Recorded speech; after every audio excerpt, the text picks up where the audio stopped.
Hello, everyone. Welcome to the latest and greatest episode of Better Together Arizona. I'm your host, Angela Hughey. I'm the co-founder and president of One Community. So happy to have Tom Collins with the Arizona Clean Elections with us today. How are you, Tom?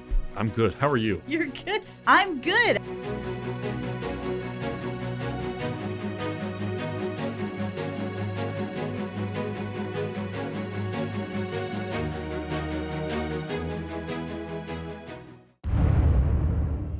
For me personally, it's important to vote because my ancestors fought for the right to do so. It's important to vote because it's a way to stand up for something and stand up for what you believe in. Register and learn more at yourvoteisyourvoice.com. I'm excited to talk about Prop 138, and this is about how we pay tipped workers in the state of Arizona. And, Yes. Tipping has been a very interesting topic, I think, since we've come out of COVID. So I'm interested to hear all about Prop 138 and the way that this would propose to change the way tip workers are treated under Arizona wage laws. And I want to start by saying that this would change the Constitution if this passes, right? That's right.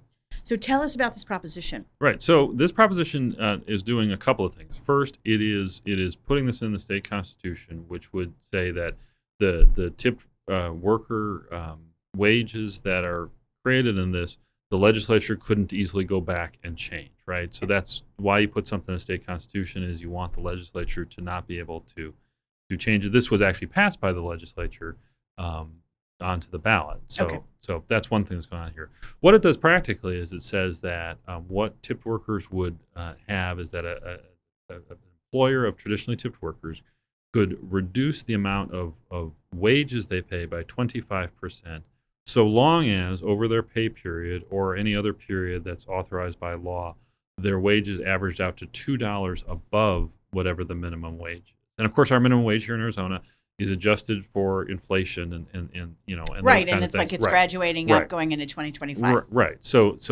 but what it says is you take, so basically what it does is it takes this 25% off, assuming over basically the pay period that you were going to make that up plus $2. You end up at $2 over the minimum wage. Okay. So the idea, if you read the proponents' arguments, is that that this will help secure the future of tipped employment and will ensure that that in their view, tipped workers are still able to make the wage that they want to make. Now, there are opponents to this, and they're also out there. And what do opponents say? Opponents are saying that the current law under Arizona law now,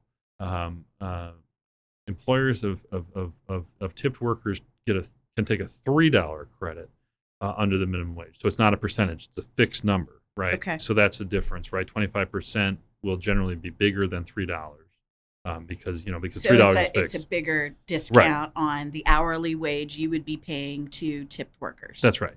That's one of the things that they say, and they also, so they're concerned, so they're concerned principally about the reduction in wages, and they see that and the opponents say that, essentially what that's doing is asking the person who's tipping, the customer to subsidize the employer, the server and the employer, and the really. employer. Yeah, really, Okay. That's how they so they see it as an imbalance between the employer and the employee that's being paid for by the customer. So that and the purpose, opponents say, of having minimum wage laws is to ensure that that workers are getting the benefit in that relationship. This, in opponents' view, is taking away that benefit. Again, on the other side are folks saying no, this will ultimately help ensure that tipped work continues to be a viable way of doing business.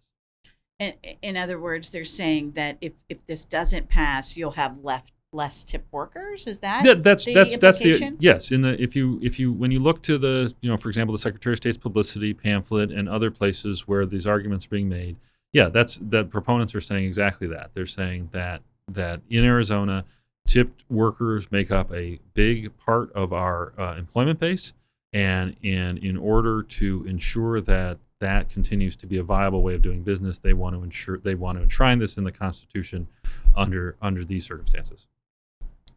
This is a fascinating proposition. I worked in food service for many years. And back in the day when I was working in food service, like I think minimum wage was like $7 an hour, and like tip workers made like $2.13. Right? It was much less than what the minimum wage is. So, Right. That there's always been in either federal law or in state laws that provide a higher floor.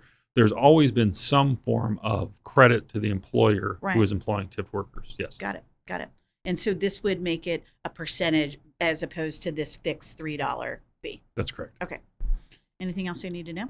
I don't think so. All right. Well, thank you for talking to me about Proposition 138. This is a proposal to change the way tip workers are treated under Arizona wage laws. To learn more about this proposition and others, we invite you to visit yourvoteisyourvoice.com. We want to remind everyone that it's a very, very long ballot this year, 4 pages. Start at the bottom, work your way up, and visit our website if you have any questions. Thank you, Tom Collins. Thank you very much. At Local First Arizona, we know the power of coming together to make a difference. Whether you're a small business owner or a loyal customer, your voice counts. Visit Your Vote Is Your Voice today to register to vote and to learn more about the upcoming elections.